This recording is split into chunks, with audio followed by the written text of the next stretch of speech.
এখন থেকে বিনা শুল্কে নতুন ফোন আনতে পারবেন না বিদেশ ফেরত যাত্রীরা। পরিবারের সদস্যদের জন্য কোনো মোবাইল ফোন আনতে হলে তাকে অবশ্যই শুল্ক ও কর পরিশোধ করতে হবে। বর্তমানে ব্যাগেজ বিধিমালার অধীনে একজন যাত্রী শুল্ক ও কর পরিশোধ ছাড়া 2টি নতুন মোবাইল ফোন বিদেশ থেকে আনতে পারবেন, কিন্তু এখন থেকে আর এই সুবিধা থাকছে না।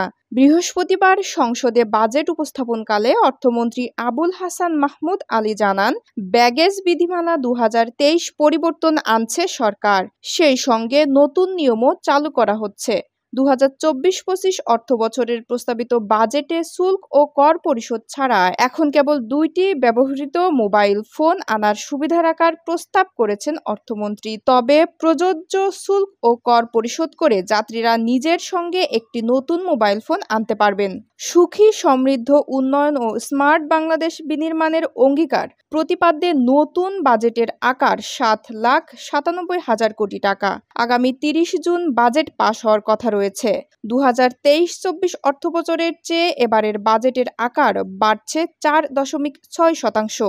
এটি দেশের 53তম, আওয়ামী লীগ নেতৃত্বাধীন সরকারের 25তম ও অর্থমন্ত্রী আবুল হাসান মাহমুদ আলীর প্রথম বাজেট। বাজেটে জাতীয় রাজস্ব বোর্ডের লক্ষ্যমাত্রা ধরা হয়েছে 4,80,000 কোটি টাকা। বাজেট ঘাটতি 2,56,000 কোটি টাকা। চলতি 2023-24 অর্থবছরের তুলনায় বাজেটের আকার 4.62% বাড়ানো হয়েছে। বাজেটে বিদেশি ঋণের লক্ষ্যমাত্রা ধরা হয়েছে 1,27,200 কোটি টাকা।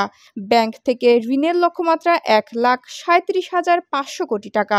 ঋণের সুদ পরিশোধের ব্যয় ধরা হয়েছে 1,13,500 কোটি টাকা। এছাড়া সঞ্চয়পত্র বিক্রির লক্ষ্যমাত্রা ধরা হয়েছে 15,400 কোটি টাকা।